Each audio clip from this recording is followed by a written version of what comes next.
Welcome to the Tailoring Talk Show with me, Roberto Revilla. By day, I solve clothing problems as the owner of Roberto Revilla London Bespoke Tailors. By night, I'm the host of this podcast, which is now listened to on every continent on this planet. Each episode, I talk to creators and entrepreneurs about their journey on the road to success, the highs and lows, and the lessons learned along the way. My guest this week is no exception. And when thinking about how to introduce him, this quote kept repeating in my mind. Two little mice fell in a bucket of cream. The first mouse quickly gave up and drowned. The second mouse would not quit. He struggled so hard that eventually he churned that cream into butter and crawled right out. Ladies and gentlemen, I am so pleased to introduce that second mouse, a commercial video director and creator for the last 20 years, founder of the Umault Video Marketing Agency, and author of Death to the Corporate Video, a modern approach that works. All the way from the windy city that is Chicago, Guy Bauer, how are you, my friend? Hey, Bob. That was a great intro. And I love Catch Me If You Can, right? That's it. Yep, I knew you'd get it. When I heard your story, and, I always think of a nice, interesting intro for all my guests, but I literally, the second I heard your story, that scene with Christopher Walken giving that speech at that dinner party or whatever, just kept going through my head over and over again. And we'll get into all of that very shortly. But anyway, how are you? How are things over in Chicago? Good, actually. Today is one of those perfect weather days. I don't know what it is in Celsius, but it's like a perfect 70 degrees. It's perfect. So It's just one of those few days you get. Other than that, yeah, I have no complaints. Good. I never do. Well, thank you so much for joining me.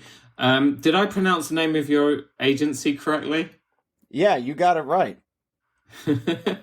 Umault. It's such an interesting name, but I mean, where does it come from? Because I don't think I've ever heard that word in my entire life. Well, it's totally made up word. It's a play on umlaut, the German, those two dots. And looking back, I think Umault is not really the best of brand names. Nobody can pronounce it right. No one can spell it right, so I have to spell it out. So yeah, that's probably not the best brand name, but they would say pick a brand that's empty and then you fill it with your brand. You create the meaning. So yeah. But Umault is a play on umlaut, those two dots, and an umlaut changes the way you pronounce a word, right? It makes you kind of rethink what the word is. Without the umlaut, it wouldn't be pronounced the same. Yeah. So Umault is kind of the same thing. So we want to change the way you see our clients' businesses. Most of our clients are in B2B. They do complex stuff like supply chain or AI or whatever, and they're used to getting, or they typically make those kind of corporate boring videos. And so, our mission is to change the way you see them. Yeah, absolutely. Were you always into video from a very young age, like picking up a camera and seeing things in a very filmic style? Because having seen some of the corporate videos that you've produced, they're incredible, man. Like, you guys are just killing it with the quality of work. It's all, for all intents and purposes, it could have been shot at Pinewood Studios or somewhere. It's just like the level of creativity and ingenuity and originality is just off the hook. Like, I'm such a huge fan. Sorry, anyway, I do this a lot. I'll ask a question and then I'll go on and on and on for a bit, and then I have to remember what question I asked. So going back to young Guy, when you were a little child, were you always picking up, I don't know, your parents' camcorders or whatever and going around and shooting stuff? Yeah, so my first video was done in the 7th grade. We had to make like some kind of project for Rikki Tikki Tavi. So other kids made dioramas or whatever they made, poster boards and stuff. And my dad had this big VHS camcorder, and I was like, yeah, maybe I'll make a video. So me and my friends went in my backyard and we got some toys, like a toy snake and like a rabbit I had or whatever. And we just threw them around in my backyard. It made no sense, but we had to cut it live in the camera, like here, press record, roll that thing. Now press record, roll that thing. But the piece de resistance was, my dad's camcorder had this feature where you could overdub music. So this is like the mid 90s, early 90s. Yeah. And, but what we did was we took the video and then put music, and it was James Bond on Her Majesty's Royal Service. And we put music on top of it. And when I played it in my class, I mean, I was Spielberg. It was like, to my class, like their heads exploded. This was a technological achievement like none other that they've ever seen. And essentially, I've been hooked on that feeling of like, it's that magic trick feeling. It's that feeling of amazement. It's the same feeling I get when I show a magic trick to my kids and their minds just can't comprehend what's happening, and they're so entertained, and you can tell a memory is being made. That feeling of giving people that feeling I get of giving people that feeling, that's what I'm addicted to. Yeah. And how did you go from there? Do you know what, while you were describing that, I was just thinking, I can't remember the name of the movie, but there was a movie that came out a while ago, maybe about 15 years ago, with Mos Def, and I think it might have been Jack Black. But they basically, I think they're like two video store employees at like a Blockbuster or something. You know the film I'm talking about? And they basically they erase all the tapes, and so, yeah, exactly, that's it, yeah. In a very similar way, because that was all VHS as well. I'm going to have to do a bonus episode after this one to explain to our younger listeners what VHS is. I mentioned Laurel and Hardy to someone who is only 22 years old today, and they just looked at me like they had no idea what the hell I was talking about. So yeah, that's just making me feel extremely old. Well, to be fair, I mean, I don't think you were even alive when Laurel and Hardy were a thing. So, I mean, it doesn't, to me, it's age is, and your appreciation of the past is not a reflection of how old or young you are. It's just how learned you are. To me, I know Laurel, and my favorite band is Pink Floyd, and my favorite comedy is Monty Python. They both hit their prime years before I was even born, so to me, I don't think the 22-year-old, like the fact that they're uneducated or unlearned about the past is not a reflection of how old we are. It's just that I guess they don't care or they don't pay attention. But yeah, I mean, to not know who Laurel and Hardy is kind of ridiculous. Yeah, that's right. Anyway, I'll have to buy him a DVD or something. Sorry, and anyway, back to the reason we're here, which is you. So how did you end up in corporate commercial type videography as opposed to becoming the next Steven Spielberg? So that was my first video in the 7th grade, and then I started to when I was in the mid 90s. To me, that's when I think Super Bowl commercials hit their apex, or that's when they started really becoming events. So I remember just being so amazed at Super Bowl commercials. So that's where my mind started going towards advertising. So anytime a school project came up and I made a video, it was always under the framework of a commercial, of a TV commercial. But actually, I went to Purdue University. I got a full ride Navy ROTC scholarship for aerospace engineering. I actually wanted to be a naval aviator. And when I got to Purdue, I was just making videos though. Like I was skipping my engineering classes and just making videos. And this is 1999, so there was no YouTube, but my videos were actually going viral in all the dorms because people were burning them to disk and then putting them on the intranets. So they were burning them to like either CDI or DVD? Yeah, exactly. CDRs. And CDR, so when I was walking through Purdue with my Navy uniform, people were like, "Hey, you're the vacation guy," or whatever video that.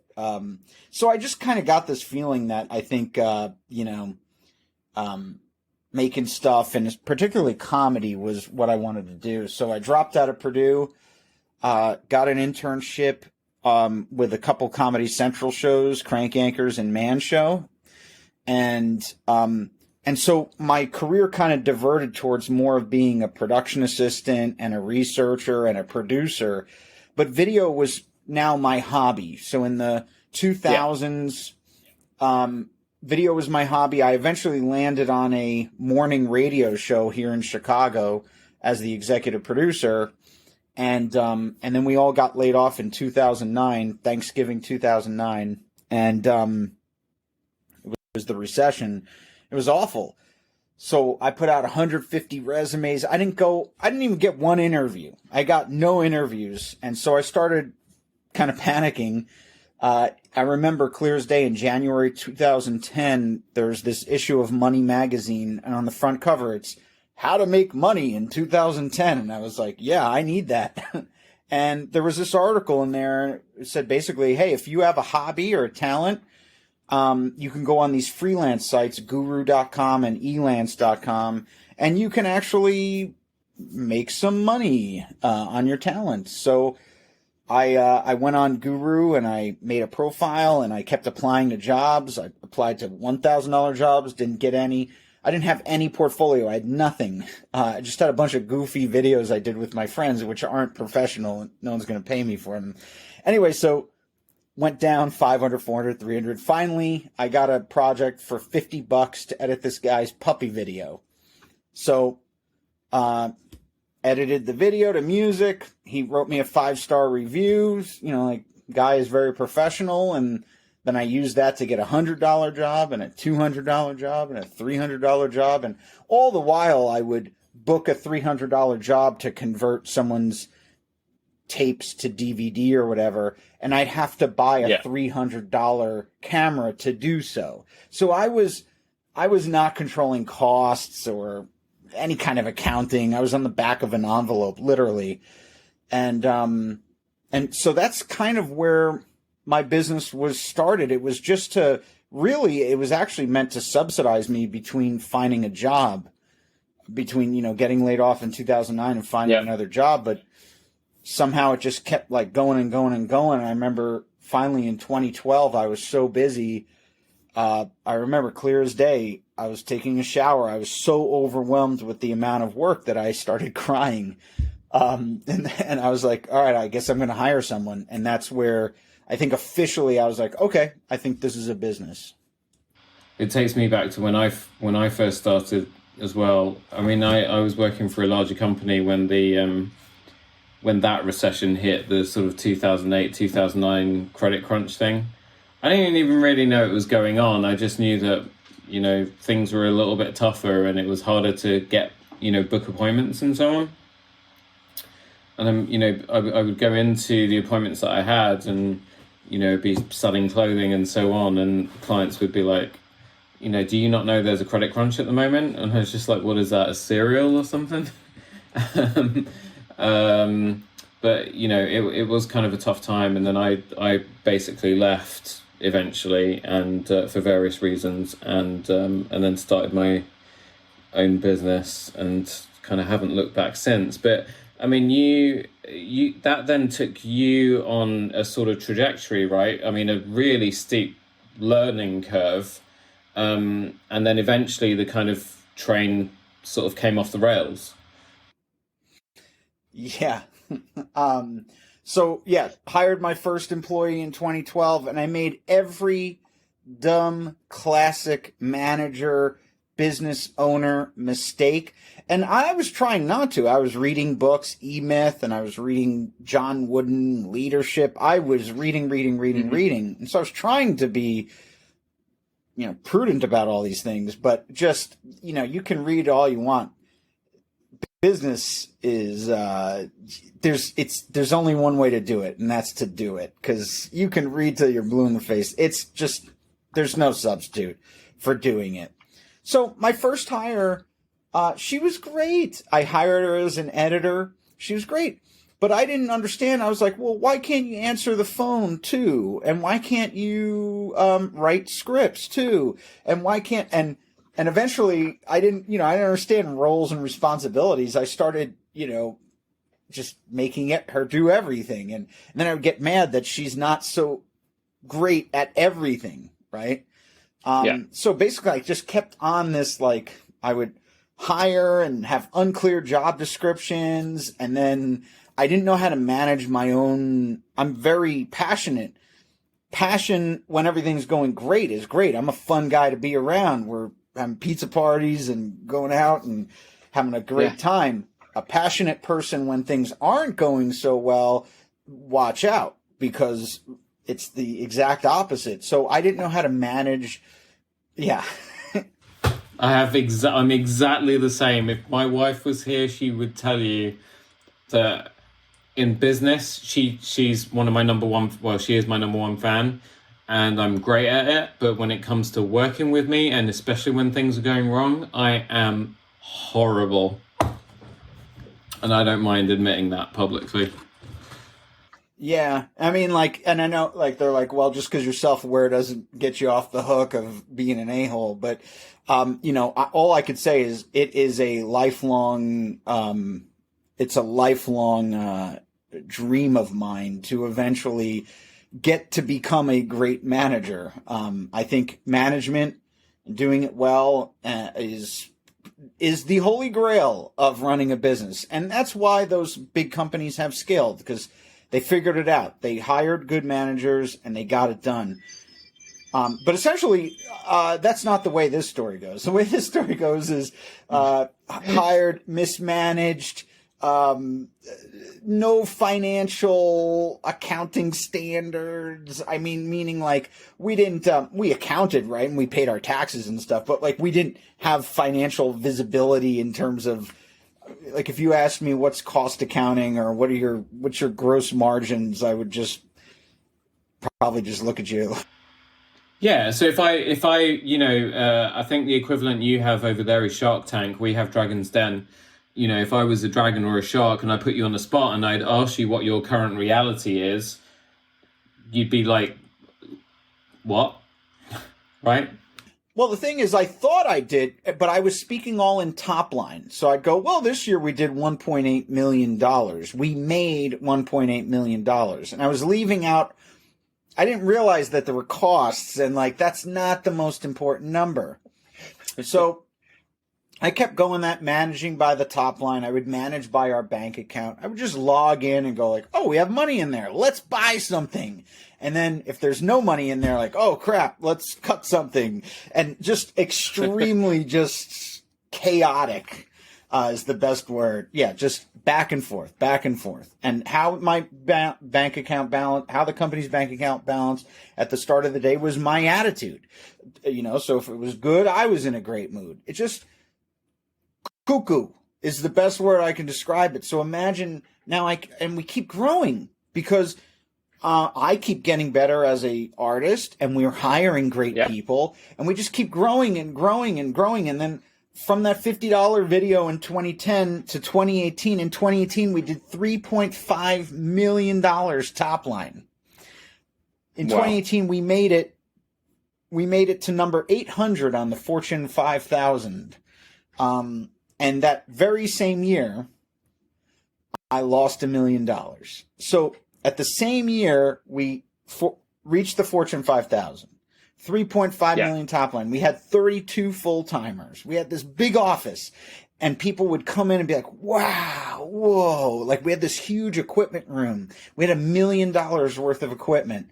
And that very same year that all those impressive things, we went on a cruise, took the whole company on a cruise, on a 5-day Bahamas cruise. That very same year, we lost $1 million. And that's when all of my, like, I'll learn accounting next year, or that's boring the way you accrue that, or like depreciation, that's imaginary. And all those kind of things that I would poo-poo or like thought were boring, or I'll learn next year, all of those boring things came back to bite me severely in the behind, to the tune of $1 million. So it was literally like we were 2 weeks away from bankruptcy. Personally, I brought in a consultant. His name is David C. Baker. I credit him for leading the idea of turning us around. And he was like, you should see a lawyer about bankruptcy. Like, that's probably your next best move. And so we were that close. We had to do 2 very painful rounds of layoffs. Obviously, once the layoffs happened, the culture was just, it was like people were going to a morgue every day. People were leaving. And it was, for a year, it was really sad and just awful. Yeah, well, you think about that contrast where, you guys are living it up. You've got into the Fortune 5,000 and you're way up there, top 20%, unless my maths is absolutely atrocious, which usually it is, top whatever. Company cruises. You're working hard. You're obviously playing reasonably hard as well. And then all of a sudden to, suddenly have this reality shoved in your face that, okay, look, things aren't actually that great because you've been swimming up here, but underneath the sharks have been kind of circling around, and now you're going to start drowning. It must have just been awful. I can't even begin to imagine what that must have felt like for you as business owner, the person who, for want of a better expression, the buck stopped with you. So I can't even imagine the strain that put on you personally, on, your mental health, physical well-being, and so on and so forth, and also family as well. Yeah, and actually, sorry, I probably misspoke. It wasn't the Fortune 5,000 we got on, it was the Inc. 5,000. So I just want to clarify that, Inc. 5,000. But, okay. And this is where I think... I'll have to Google that. Yeah, it's like Inc. magazine. It's not as prestigious as Fortune. Oh. And to be clear, these things were trappings. It's still an achievement. Well, but you know what? You pay to be on the list, so they charge you $200 to get on the list. And they don't evaluate your profitability. They just look at your top line. And so I'm like, who cares? And I thought it was so ironic that the year I finally made the list, that for 8 years I was looking, one day I'm going to make this list. I made it, and it was the very same year I lost $1 million, because it taught me everything. It taught me about Americans, and I'm sure this is worldwide, but our obsession with growth, our obsession with scaling, our obsession with this top line BS of what's your head count and determining your worth based on head count, and all that stuff is a bunch of BS. And that's where I got smacked in the face with that lesson. Going back to your question, like, how did it feel? Yes. See, the thing is it felt bad, but I'm an entrepreneur. I know I am, because you know what my feelings were driving back from the office? I'd be like, oh, God, oh man, how are we going to do this? But I'd be like, you know what? Let's do this. You can do this. Entrepreneurs are maybe to the point of insanity, but I think we're optimists, because if you were to write down all the risks you're going to opt into by starting a business, anyone in their right mind would say no to that. There's too much risk.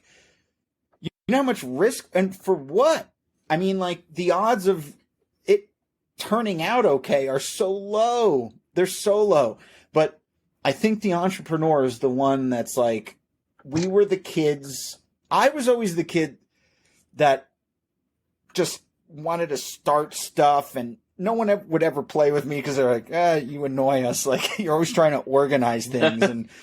And to me, I'm always the one that's like, I always want to just, I believe, maybe falsely or stupidly, but I believe that everything is going to be okay.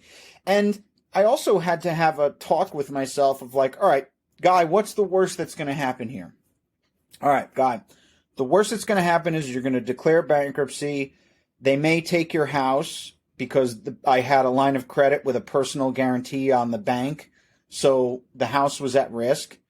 And you'll lose the business. Everyone will think, you failed. They'll see that you stink at this. And that's it. And they're not going to come over and kill you. They're not going to take your kids. You get to keep a laptop, and you get to keep what's in here. And I was like, all right, well, I'm okay with that. Like, if that's the worst, that's the absolute worst, my mom would love to take me and my family back. She wants me to live with her anyway. You know what I mean? Forever. Yeah. So, like, what's, and then we live in the United States. I think you can declare bankruptcy. I don't even know. But that was the worst. So once I came to terms with the worst, I'm like, well, okay, now let's try to do better than worse. And that's the tagline, Guy Bauer, better than worse. And basically, once I came to terms with the worst that could happen, it gave me mental freedom to do whatever I wanted, to try to resurrect and bring everything back. You just made me realize something, actually. But actually, may I? So I've had a different business trajectory to you, and it's obviously got something to do with the fact that my grandfather owned businesses, and from a very young age, my mother and father couldn't afford childcare and so on, so they used to just take me with them, right?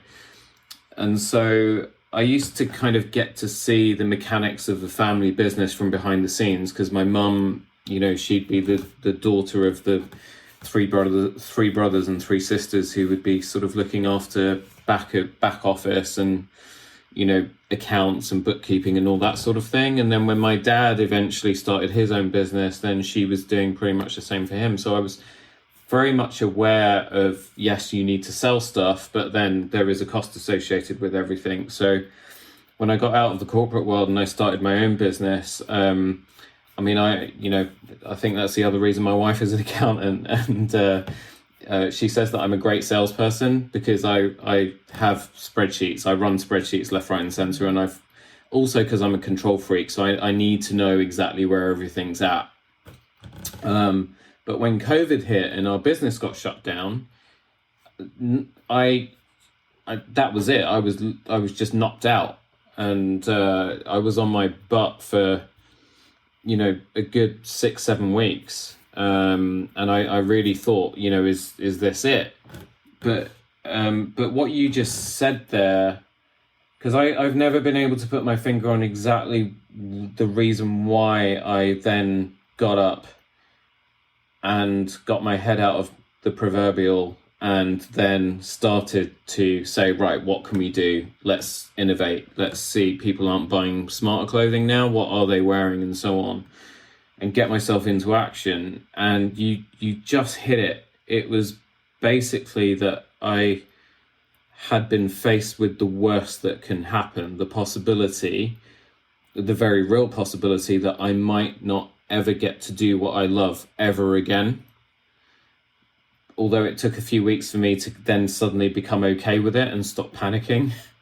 I think after maybe 6 or 7 weeks, the sky hasn't fallen in and we hadn't lost the house and cash wasn't sort of draining out left, right, and center and so on. And I suddenly thought, actually, no, everything's okay. I'm still alive. So the worst thing hasn't happened yet. So thank you for that, because that's really yeah, just taught me something about myself. And you're absolutely right. But then you could have taken the bankruptcy option, because as much as what you said about entrepreneurs is 100% right. I remember when we are the risk takers. I remember I was at a dinner party once, and everybody around the table was a lawyer, barrister, attorney, accountant, someone who's like super, super duper professional with a law degree and a master's and all of that sort of thing. And then there was me, like, only really got to high school education because I flunked out of college after a couple of weeks. And, running my own business with no safety net underneath me whatsoever. And all these people are obviously very secure in their jobs and so on. And I must have let it slip at some point that I was kind of feeling like I was in very, I didn't feel worthy of being in their company. And every single one of them told me I was being so stupid because, they said that I was the one that they were in awe of. Because they said, you're a risk taker, you've got all this freedom and you take risks every single day. Whereas we went down the education path we did to get into jobs that would give us security because we're not risk takers. We fear failure. And I was like, oh, wow, I'd never actually thought of it that way.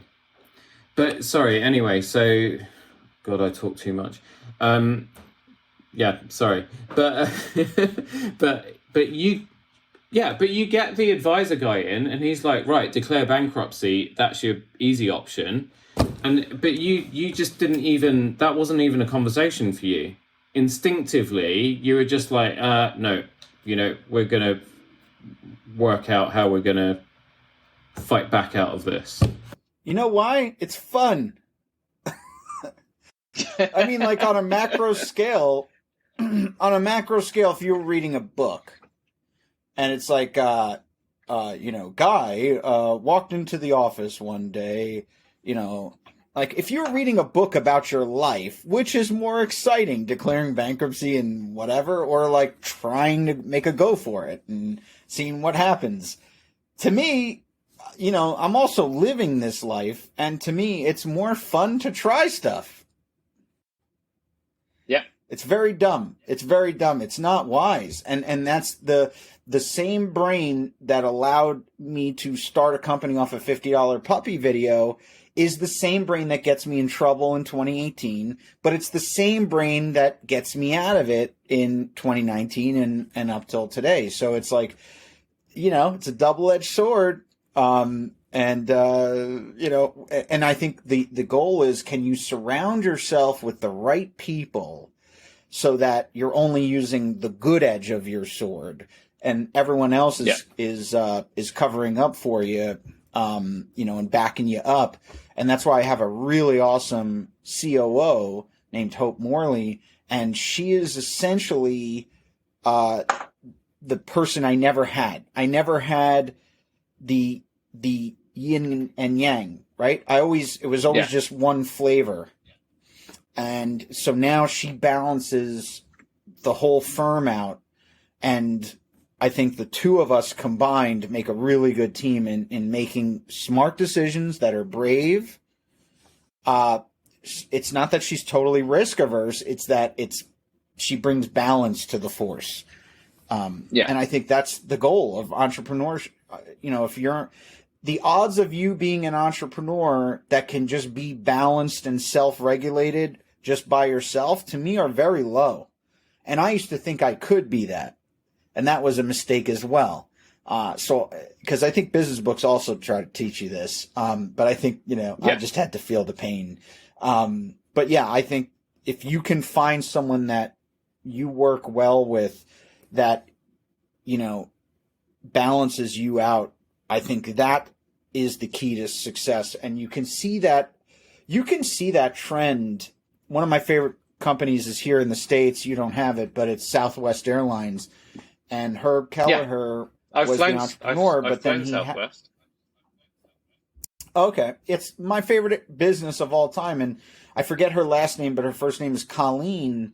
And he basically had her, and they were a team always, and they balanced each other. And I think I see that trend throughout all successful businesses, or most. Yeah. But rewinding a little bit, so you find yourself $1 million in the hole. How do you dig yourself out? Because that's, when my wife heard your story, that's the question that she wants to know. And I just said to her, I'm not telling you any more about this guy. You'll have to wait until the episode goes out and then you'll find out. So, because she was trying to, she's got a very analytical brain. So she's just like, I said to her, what are you thinking? She's like, well, he's $1 million in debt. You know what it was? She heard our icebreaker call last week. And she caught that end of the conversation. And she's just like, well, he's $1 million in debt. Anyone would have just declared bankruptcy. Predicted that one, right? Or that part of the conversation, at least. And then she's like, so to go from there to where he is now in such a short space of time, because we're only talking 2.5 to 3 years, he's amazing. I think she'd actually be rather here sat in my seat than me. But anyway.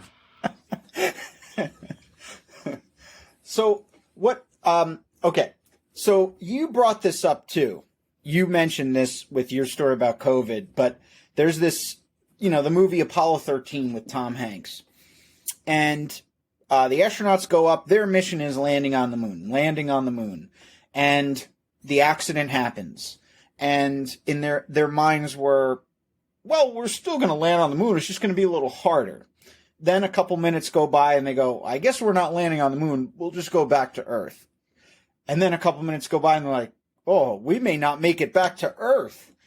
And what led Apollo 13 to be a success is they didn't hang on to, they were able to accept their reality of, we may not even make it back to Earth. Instead of complaining about not landing on the moon or doing things that would jeopardize their ability to survive to try to land on the moon.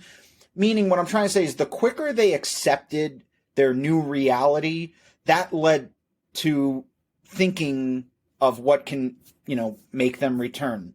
So the very first thing we did, and again, this is when Hope really showed her mettle. And I credit Hope with pulling us out of this, actually, is Hope and I took stock of what do we have? And it was like, not much, but let's accept the reality that we're in and, let's keep this thing going and take stock of what we have. My metaphor of what we had was back, if you go back in 2010, what led to, we had to figure out what led to the explosive growth. And the way I see it is, it was obviously the creative in my brain. It was the stuff from the 7th grade.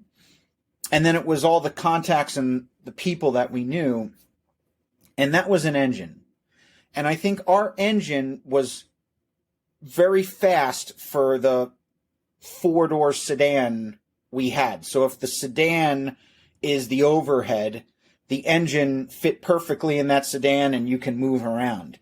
What I think I did metaphorically was over the 8 years from 2010 to 2018, I put a tank's worth of infrastructure. I assembled a tank, but I kept that same Porsche engine. So while the Porsche engine was high performing when it was just on a sedan, try to power a tank off of a Porsche engine. Even though a Porsche engine's amazing, it's not going to move that tank because the tank needs its own engine that's, different. And also a tank needs different, it needs different people doing different roles who are actually specialized at what they do.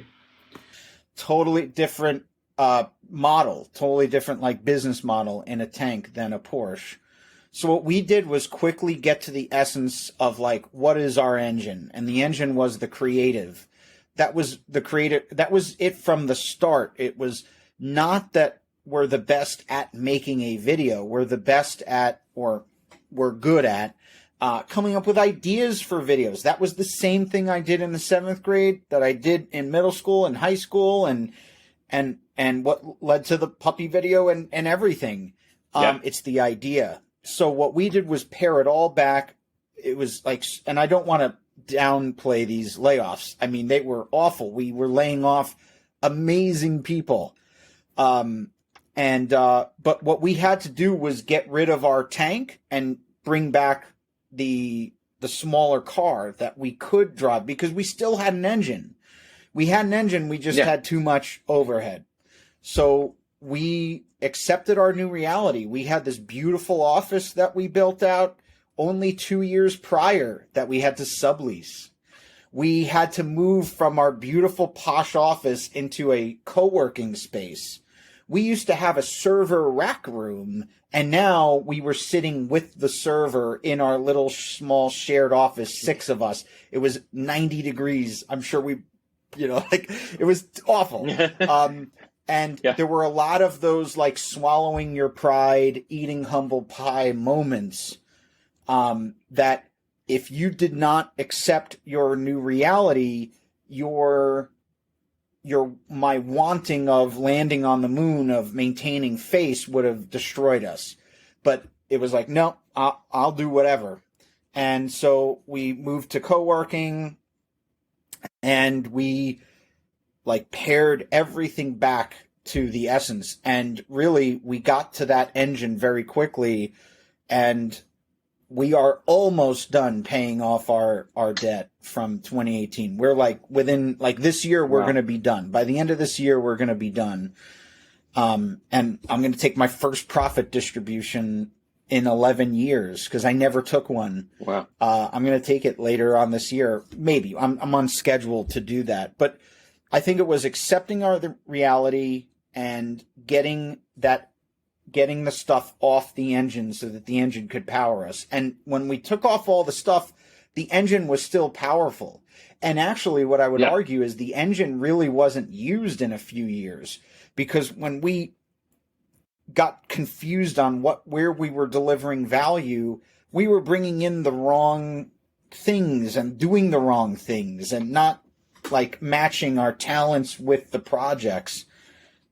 So once we clarified of where our stuff was, I mean, it kind of took care of itself. And I think also having hope, because there's so many times I would have distracted us into something different or messing something up financially. I like buying stuff. Personally, I don't own a lot of things, but if it's for this craft, I am I love buying stuff. We have a site called B&H here in the States, and I love buying stuff there. She controlled that. She was like, no, she took away my credit card. So again, the balance that hope brought, we finally were able to kind of see our way out of this hole that we dug ourselves in. And by we, I mean me, 100%. Wow. That's amazing. And now, so obviously the future is very different. Well, no, the future is not very different. The future is what it was going to be for you, because you were going to make it come what may. But in terms of the type of, has anything fundamentally changed in terms of the type of business that you're taking on, the type of clients that you're taking on, the type of projects, the size of projects that you're taking on? Have you kind of changed your criteria for who you work with and the types of projects you take on? Because I imagine, like me, I mean, when I first started, it was like everybody, anything, you just want to get business in. And you don't realize until you've been through and learned a lot of tough lessons along the way that actually that's not the best strategy. You are 1000%, very early on, I was saying yes to everything. And that's what got us in trouble. I would say, can you build us an AR app? Yes. And then figuring out how to build an AR app and then pulling people off their projects to help figure out and learn how to build an AR app. Yeah, I would just say yes, yes, yes. And we were saying yes to so many low profit. I'm really sorry, gigs. Guy. Like, I don't know what's going. There's a cat in this neighborhood who is a bully. It's a huge cat. It has a bell around its collar. so it's obviously an asshole. And I have a Bengal cat who is crazy. Like we were sold that she was like an F5, like a fifth generation down from the original, but she's feral as hell. And we have another cat, and then we have two dogs who you've just heard barking in the background. And listeners, I'm really sorry if I've not been able to edit that out.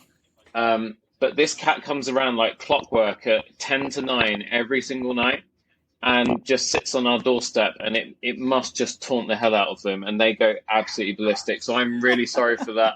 Babe, can you, like, tranquilize them? Sorry. Okay. And continue. It's not the first time they've been on this podcast. We're done that. Oh, yeah. Originally, you say yes to everything, and then... and that was one of the things the consultant introduced me to, was the ability to say no. And I remember in 2018, I started saying no, and it was so weird, because people wanted to give me money. And the top line mentality, the top line thinking gets you to say yes, because you're just looking at the money.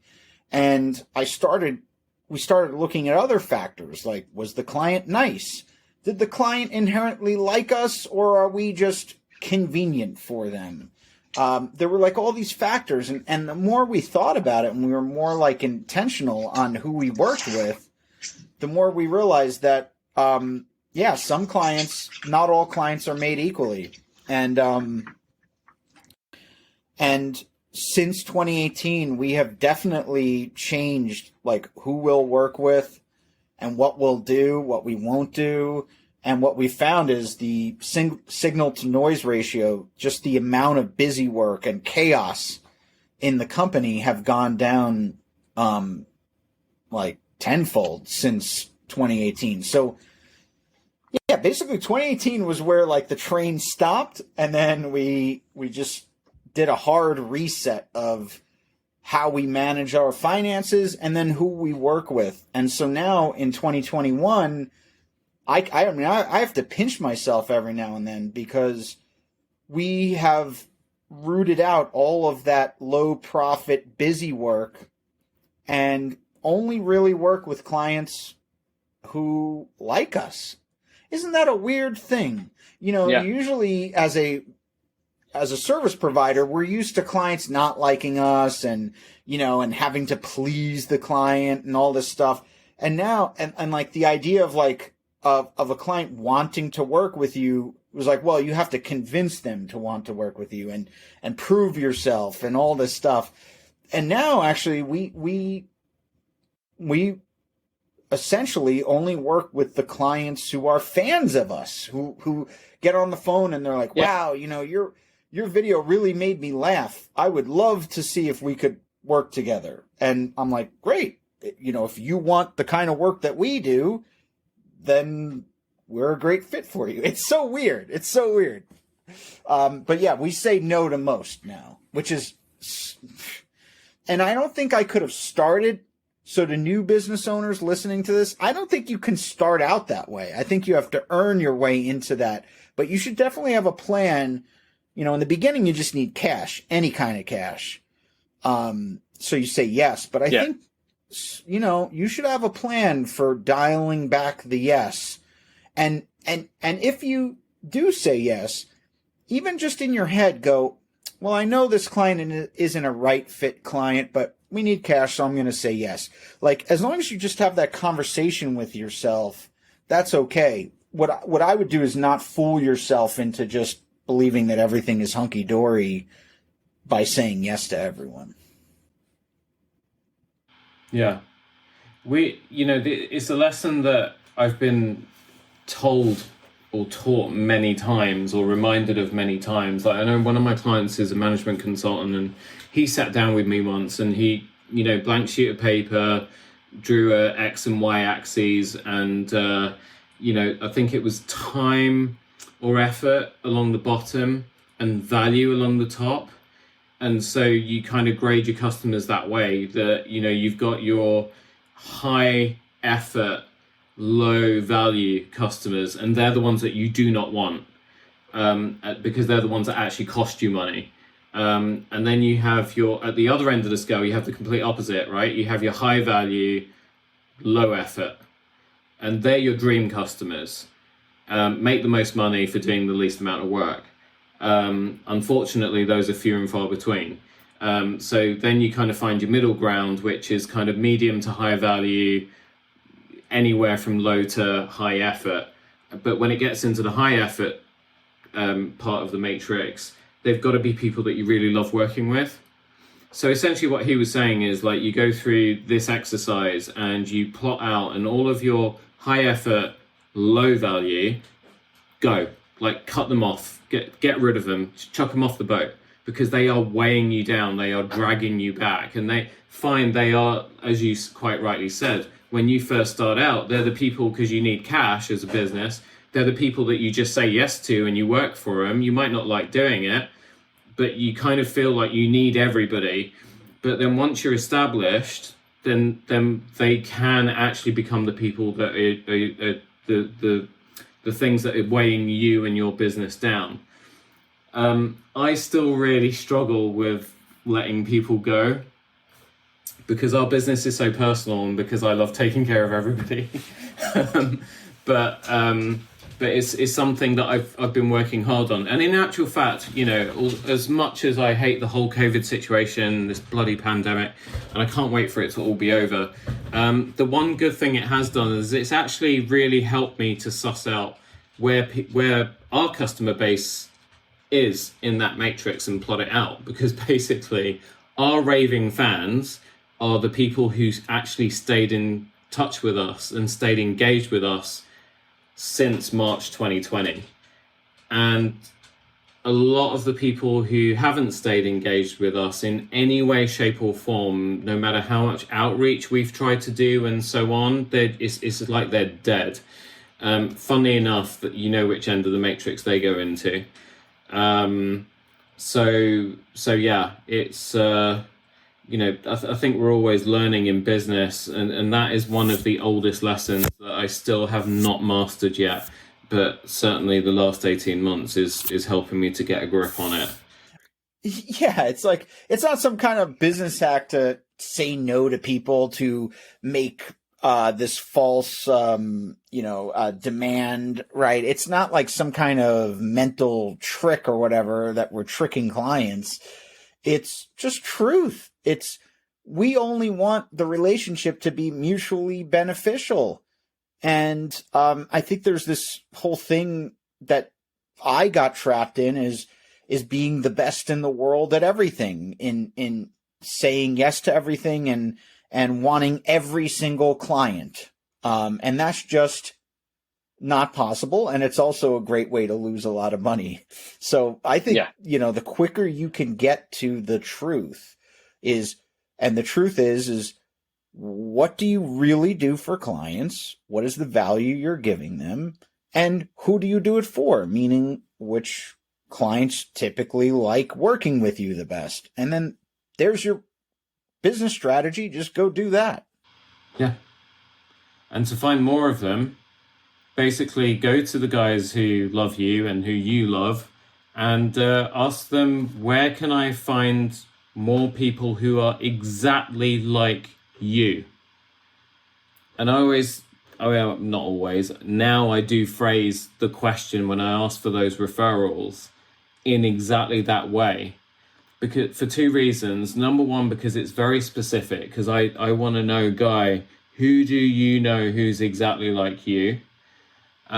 The second reason is I want you to know, and that reinforces the fact that I like you. I like doing business with you. I like hanging out with you. Therefore, anyone you introduce me to, I want to be as similar to you as possible. And then that's how you start to build a client network of like-minded individuals. And the first step to all that is knowing who you are and knowing what you do and what you really do. And not just I do tailoring, but what kind, right? And what's your style, or what's the way you run the business? How do you do it? It's not just what you do. A lot of people just define what they do by the Google search term, but it's so much more than that. It's like what you're really doing for people. And once you know yourself, it's don't be shy and bashful and don't be tentative. One of the disciplines I learned to do is to position what we would do on our website is we would have shoe videos next to air purifier videos, next to cloud computing videos, just everything, because the logic was, well, we don't want anyone to think that we can't do their thing, right? So we have to show everything we can do because we don't want to turn anyone off. And wouldn't you know, that's the exact wrong thing to do. What you should do is tightly position yourself of what kind of exact work you do. And guess what? Randoms will still come over. Like people outside that positioning will still ask you to work with them. And so that's the other thing is have courage to really position yourself. Yeah. Be specific. You know, one of my previous guests was a winner of MasterChef over here in the UK. And he said the one thing he hates when he goes into a restaurant and they give him the menu is when he sees a menu with lots and lots and lots and lots of different things on it, because it shows a lack of confidence. And it makes it very hard for him to work out who they really are and what they're actually about. It's much better when you go into an establishment and you're presented with a menu of services or food. It's my favorite thing. And the list is a little bit more concise, because that shows confidence and it shows that you know who you are and what you're about. That's right. And it's such a good feeling when we're on new business calls and clients say, we want, X, Y, and Z. And I confidently say, you know what, we kind of stink at that. Because why would you ever say that? You're always trained like you can't say that. You always have to say how great you are. But it's so empowering, just like saying, honestly, we've done those projects in the past and our clients are always like let down. We're not really good at that. And the reaction you get is, wow, thank you. Like it's true appreciation, like that you didn't lie to them and say that you were good at something you're not. I mean, why is that so novel? Why should that be outside the norm? Why are we trained that we have to just say yes to everything and just be great and great and great and just, bend over backwards being something you're not? And so I think it's empowering to say, this is what we do. If you like it, we welcome you to be our client and work with us. If you don't like it, we will refer you to someone who is more up your alley. That is so freeing to just say, we're not really good at that. It's crazy. Yeah. But in actual fact, it's actually giving better customer service. Even if you're turning that customer away, it's better. It's better service at the end of the day, because you play that out. You take someone on and you're doing something for them that you're not good at. Well, you're not going to deliver a great product, and that's just going to lead on to a whole stream of other problems. And at the end of the day, it becomes a lose-lose situation. It's lose for the customer because they have a shit experience and they waste money and they waste time. And it's absolutely crap for the business owner because their reputation is potentially damaged and they're not having a great time through the whole process either. And I know that firsthand because I've been in that situation in the past. Thankfully learned from it. And that's basically what totally exploded like an oversized pimple in 2018 is we had all wrong fit clients, or not all, but so many wrong fit clients doing the wrong type of projects with our agency, who was the wrong agency for those projects. And it was just upset clients. And guess what? Upset team members, because they're doing something that they don't want to do with their life, right? And so it's just a spiral of terribleness all around when when at the very start of the relationship, if one person isn't totally truthful, right? And I'm to blame because I just wanted to win at any cost. And so it's, yeah, we're good at that. Yeah, we'll do that right away. Yeah, in a day? You want it done in a day? Sure, yeah. And just like, yes. Oh, what else? Oh, now you want to totally change the project? Yeah. Go ahead. We'll do that too. And drive my people crazy, and then drive the accountant crazy because there's no money. Yeah. No, totally. You've just recently taken speaking of new clients and projects, you've just recently taken on something that's going to bring you to London pretty soon, right? Yeah, I can't say who I'm working with, but I'll be my first time in London, my first project in London. So we're definitely going to meet up. Oh, yeah, that was going to be my next question. You've never been to London before? No, sir. Okay, we're definitely meeting up. We have to. Yeah, absolutely. Oh my God, this is so exciting. It's got to be the Saturday I come in. That's the time, and that's the day I have to stay up. Okay. Yeah, that's fine. That can be arranged. Don't worry. We'll find any number of 100 ways to keep you awake. But we'll talk about that. We'll talk about that offline. You wrote a book, which I mentioned in the intro. Was that something that came out of kind of the ups and downs that you went through a few short years ago, or is that something that had been in existence previously? I tried to download it the other day, but Kindle was just not having a good time, so I'm just going to order the hard copy. The book was written, I believe, in 2019, and the whole point was to write my treatise, or like the point of view for our agency going forward. And essentially it's the first 8 years doing it, seeing all the ways and all the things that could go wrong. And I was done with it. I was done with making quote unquote corporate videos. So called the book Death to the Corporate Video. So it's basically a handbook on what not to do and how to make something that people actually like. And what's funny is everything that's in that book still, we reference daily in our agency. And the other thing that I really like about it is once you put something on pen and paper, you can't go back on it. So there's things I say in the book that's in print, and there's so many times since I wrote the book where it would be easy for me to violate my own rule and make a quick buck. But since it's in print, you can't do it with integrity. So it forces great future decision making, writing your point of view in a book.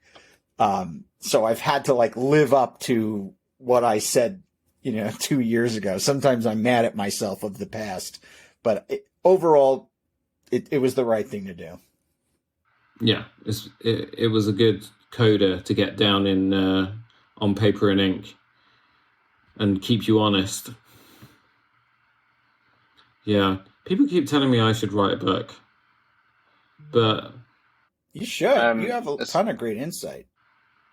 Yeah, this is true.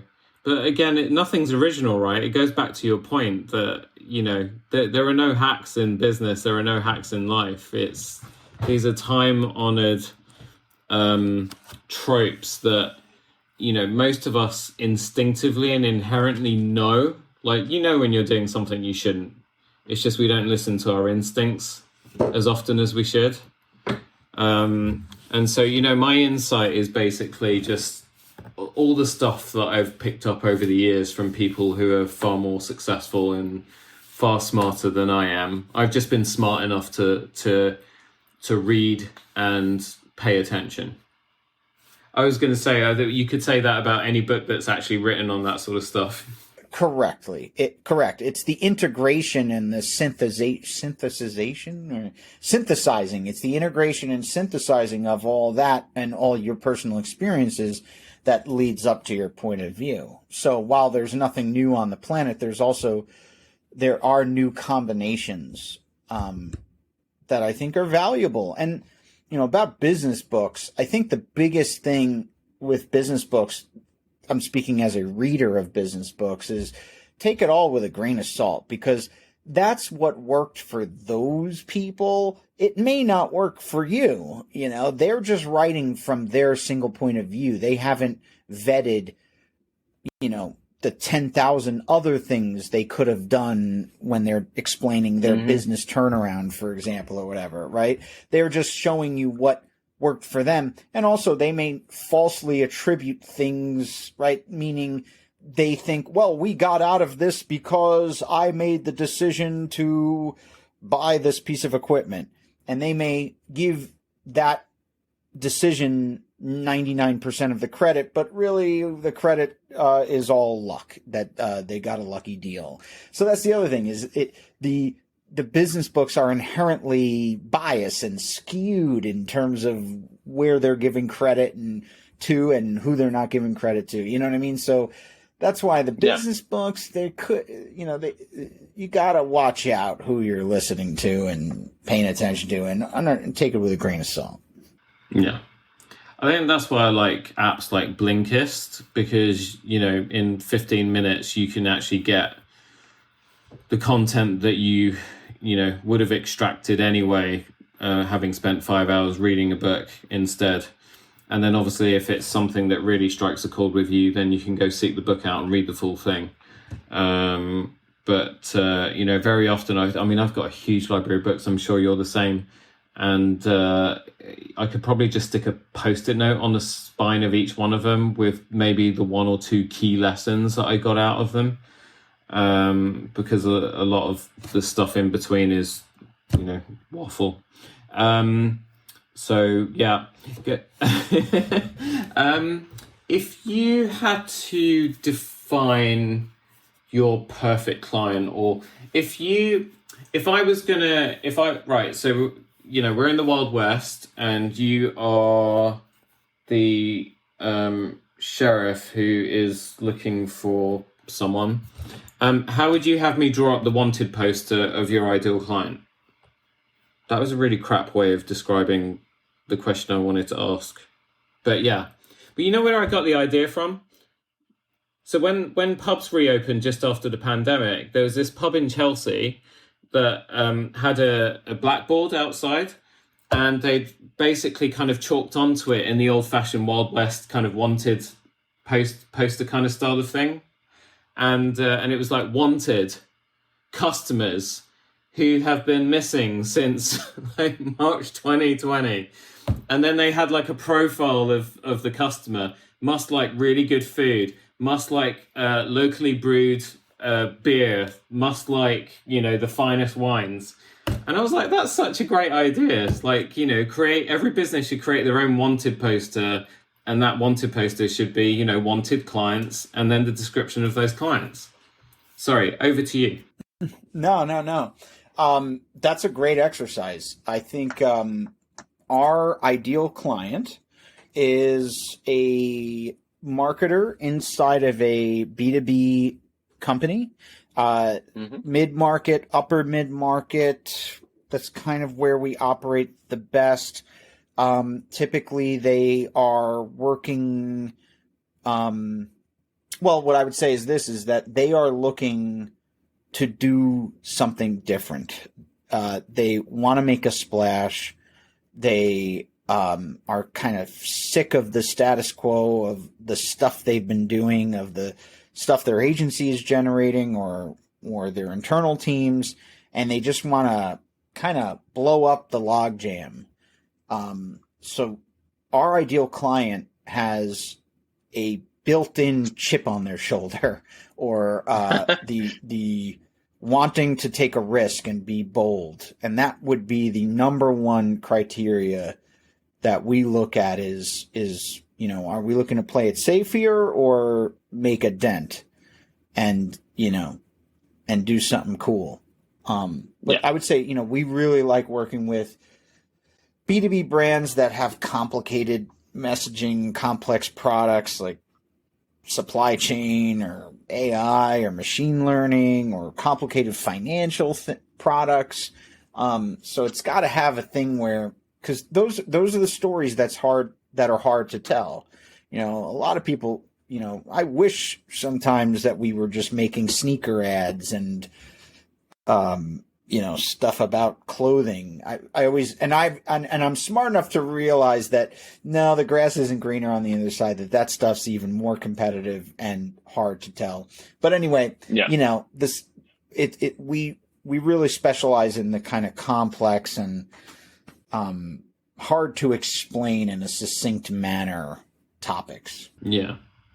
And, I think anyone who's listening that fits that description, by the way, anyone who's listening, I'm sure would have got so much out of today's conversation, and I wish we could talk for longer. And hopefully we can get together again.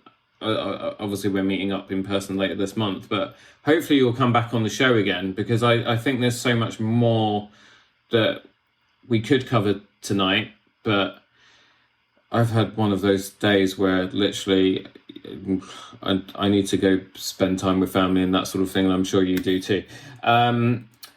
Aside from your website, which, by the way, listeners, is www.umault.com, spelled U, M for Mike, AULT.com.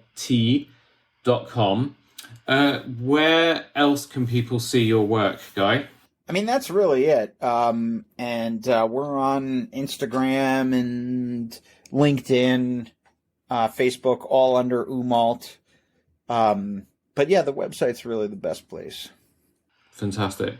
And I'm going to have a link to all of Guy's social media, website, etc., and also a link to the book as well, so that if you guys are all interested in how not to do corporate video, then you can go pick up a copy of that.